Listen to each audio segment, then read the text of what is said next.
கன்னிராசிக்காரங்க கவலைப்படாதவங்க, கஷ்டத்தை என்னன்னு உணராதவங்க சொல்லுவாங்க. ஆனா உண்மையிலே கன்னிராசிக்காரங்களுடைய மன அழுத்தம், போராட்டம் எல்லாம் மனசுக்குள்ள வச்சிருப்பாங்க.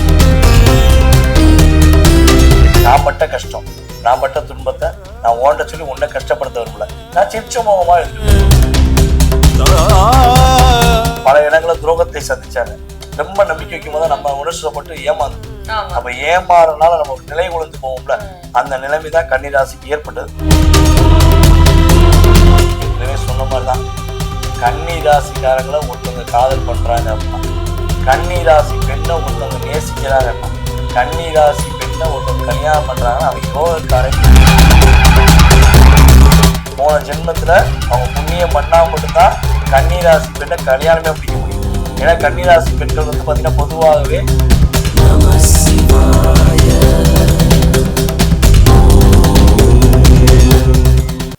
பக்தி நேயர்களுக்கு வணக்கம். நான் கலைப்பிரியா பழனி. இன்னைக்கு நம்ம கூட யார் இருக்காங்க அப்படின்னா, வாழ்க நலமுடன் ஜோதிடர் TJ சுந்தரபாண்டியன் சார் தான் இருக்காங்க. பொதுவாவே ஒரு பழமொழி உண்டு, குரு பயிற்சி ஆகும் போதெல்லாம் இந்த பழமொழியை நம்ம கேட்காம கடந்து போகவே முடியாது.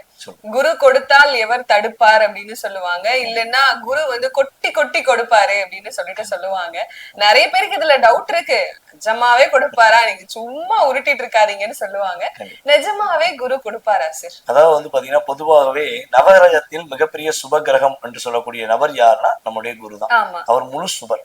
சில கிரகங்கள் சுபர்னு வாங்குவாங்க, ஆனா அவங்களே வந்து பாத்தீங்கன்னா சில இடங்கள்ல பாவியாவும் வருவாங்க, பாவரா முழு பாதி சுபர் பாதி பாவர்பாங்க.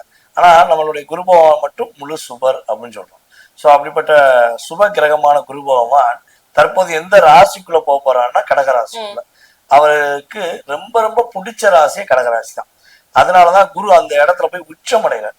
இப்ப நீங்களா இருக்கட்டும், நானா இருக்கட்டும், நம்ம ஒரு சொந்தக்காரங்க வீட்டுக்கு போறோம்னா நிறைய சொந்தக்காரங்க இருப்பாங்க. ஆனா ஒரு சில சொந்தக்காரங்க வீட்டுக்குள்ள போனோம்னா நமக்கு மனசு ரொம்ப திருப்தியா இருக்கும். அந்த வீட்டுக்குள்ள போட்டா என்ன பண்ணுவோம், போயிட்டு வரவே மனசு இருக்காது, பிரிச்சு பார்க்க தோணாது, வர்றதுக்கு மனசு இருக்காது. இன்னும் கொஞ்சம் நேரம் இருக்கலாமோ, இன்னும் ஒரு 2-3 நாள் எக்ஸ்ட்ரா இருந்துட்டு போலாமோ நம்ம நினைப்போம். பாத்தீங்களா, அவங்களுக்கும் சந்தோஷத்தை கொடுப்போம், நம்மளும் சந்தோஷமா இருப்போம். சோ அதே மாதிரிதான் நம்முடைய குரு பகவான் தனக்கு பிடித்த வீடான கடகராசிக்குள்ள உச்ச வீட்டுக்குள்ள போய் பல அன்பர்களுக்கு, அதாவது பல நேயர்களுக்கு மிகப்பெரிய மாற்றத்தையும் மிகப்பெரிய முன்னேற்றத்தையும் கொடுக்கக்கூடிய வாய்ப்பே குரு பயிற்சி மூலமா தான் இருக்கு. கண்டிப்பா சார், இவ்வளவு பெரிய வாய்ப்பை கொடுக்க போறாரு இந்த குரு பகவான்.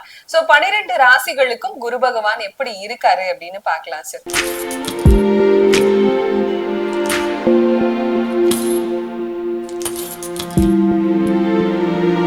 அடுத்ததா கன்னிராசிக்காரர்கள். யாரு சொன்னாலும் கன்னிராசிக்காரர்களுக்கு என்ன கஷ்டம், கலகலகலன்னு இருப்பாங்க. அவங்கள சுத்தி எப்பயுமே பெண்கள் இருப்பாங்க, ஒரே காதல் வழிஞ்சு நிரம்புற ராசின்னு சொல்லுவாங்க. அப்படிப்பட்ட கன்னிராசிக்காரர்கள் இந்த குரு பயிற்சி காலத்துல எப்படி இருக்க போறாங்க சார்? நீங்க சொல்றதெல்லாம் உண்மைதான். கன்னிராசிக்காரங்க கவலைப்படாதவங்க, கஷ்டத்தை என்னன்னு உணராதவங்க சொல்லுவாங்க. ஆனா உண்மையிலே கன்னிராசிக்காரங்களுடைய மன அழுத்தம், போராட்டம் எல்லாம் மனசுக்குள்ள வச்சிருப்பாங்க. வெளிப்படையே யார்ட்டையும் காட்ட மாட்டாங்க. ஏன்னா நான் பட்ட கஷ்டம், நான் பட்ட துன்பத்தை நான் ஓண்ட சொல்லி உன்னை கஷ்டப்படுத்த வரும்ல, நான் சிரிச்ச முகமா எழுதிருப்பேன், என் கஷ்டத்தை வெளியே சொல்ல மாட்டேன் அப்படின்னு ஒரு வைராக்கியம் யார் இருப்பானா அது கன்னிராசி தான். ஏன்னா சுக்கிரன் நீங்க வந்து வலிமை இழக்கிற. சோ கன்னிராசி பெண்கள் வந்து பாத்தீங்கன்னா பொதுவாகவே இயல்பாகவே அன்பு பாசத்துக்கு கட்டுப்பட்டு நடக்கிறவங்க. கன்னிராசி ஆண்களுமே பணத்துக்காகவோ பொருளுக்காகவோ ஆசைப்படக்கூடிய நபர்களே கிடையாது. சோ அன்புக்கு கட்டுப்பட்டு நடக்கக்கூடியவங்க தான் கன்னிராசிக்காரங்க. அதனாலதான் அந்த அன்பு மட்டும் என்னைக்குமே நிரந்தரங்கிற விஷயங்கள்ல எல்லாருக்கும் அதிகமான அன்பை கொடுக்கறதுனாலதான் கன்னிராசி சுத்தி குறைஞ்சது ஒரு 10 பேர் 5 பேராச்சும் இருப்பாங்க. அது ஆணாக இருந்தால் பெண், பெண்ணாக இருந்தால் ஆண், எதிர்பாலினத்தவரை ஈர்க்கக்கூடிய ராசி தான் கன்னிராசி. ஆனா இப்ப கேட்டு பாருங்க, கிட்டத்தட்ட ஒரு 10 பேர் இந்த இடத்துல ஒரு 3-4 வருடத்துக்குள்ள 7 பேர் வாஸ் அவுட், 3 பேர் தான் இருக்காங்கன்னு சொல்லக்கூடிய நிலைமை. சில பேருக்குள்ள ஒரு ஆள் தாங்க என் கூட அன்பா இருக்காங்கன்னு சொல்லக்கூடிய நிலைமைனா கன்னிராசிக்கு கடந்த காலங்கள்ல சனி பகவான் சரியான பாதையை காட்டார். இவ்வளவு நாட்களாக அவங்க 10 பேருமே நல்லவங்க, 15 பேருமே உண்மையானவங்க சொல்லி பாசத்தை அவங்க அத்தனை பேருக்கு பகிர்ந்து கொடுத்தாங்க. அந்த விஷயத்தினால இவங்க ஏமாற்றப்பட்டாங்க, பல இடங்களில் துரோகத்தை சந்திச்சாங்க. சோ அந்த நிலையில தன்னையே இழக்க வேண்டிய விஷயம். அதாவது தன்னையே இழக்கிறதுனா ஒரு ரொம்ப நம்பிக்கை வைக்கும் போது நம்ம உணர்ச்சிப்பட்டு ஏமாந்து, அப்ப ஏமாறனால நம்ம நிலை உழந்து போவோம்ல, அந்த நிலைமைதான் கன்னிராசிக்கு ஏற்பட்டது. சோ அதுல இருந்து மீண்டு வரக்கூடிய ஒரு பாக்கியம், மீளா துயரத்திற்கக்கூடிய கன்னிராசி மீண்டு இருக்கக்கூடிய ஒரு வாக்கியம் கிரக ரீதியா உண்டு. கண்டிப்பா சார், மீளா துயரத்துல இருந்து மீண்டு வர மீனராசி மாதிரிதான் கன்னிராசி மீளா துயரத்துல தான் இருக்காங்க. கண்டிப்பா அவங்க மீண்டு வர போறாங்க. கண்டிப்பா சார். இவங்களுக்கு காதல், திருமணம் இந்த விஷயங்கள் எல்லாம் எப்படி இருக்கு சார்? கை கொடுக்குமா இந்த காலகட்டத்துல? அதாவது நம்ம ஏற்கனவே சொன்ன மாதிரிதான், கன்னி ராசிக்காரங்களை ஒருத்தவங்க காதல் பண்றாங்க அப்படின்னா, கன்னி ராசி பெண்ணை ஒருத்தவங்க நேசிக்கிறாங்கன்னா, கன்னி ராசி பெண்ணை ஒருத்தவங்க கல்யாணம் பண்றாங்கன்னா அவன் யோகக்காரன்னு சொல்லலாம். உண்மையிலேயே அவங்க வந்து ஏதோ போன பிறகு புண்ணியம் பண்ணியிருக்காங்க. போன ஜென்மத்துல அவங்க புண்ணியம் பண்ணா மட்டும்தான் கன்னிராசி பெண்ணை கல்யாணமே முடிக்க முடியும். ஏன்னா கன்னிராசி பெண்கள் வந்து பாத்தீங்கன்னா பொதுவாகவே எந்த ஒரு சூழ்நிலையிலும் எந்த ஒரு எதிர்பார்ப்பும் இல்லாம வாழக்கூடிய பெண்களாக இருப்பாங்க. இது கன்னிராசி ஆண்களுக்குமே பொருந்தும். நான் வந்து உன்னை நேசிக்கிறேன், நீ என்ன மட்டும் நேசின்னு சொல்லக்கூடிய நபர்கள் தான் நம்மளுடைய கன்னிராசி ஆண்கள்.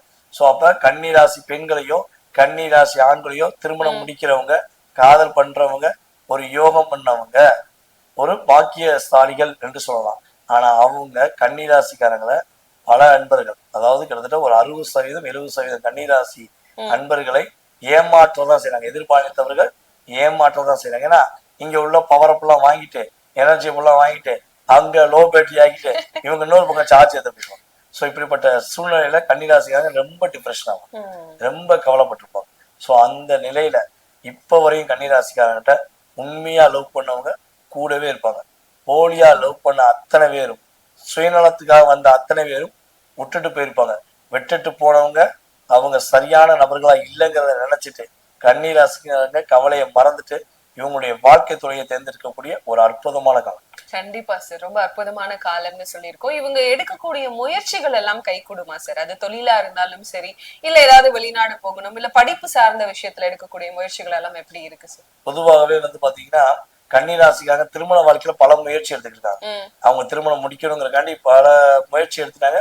எதுக்காக திருமணம் பூ வைக்க கூடிய நிலைமையில போய் நிச்சயம் பண்ணக்கூடிய நிலைமையில போய் நின்னுச்சுன்னு அவங்களுக்கு தெரியாது.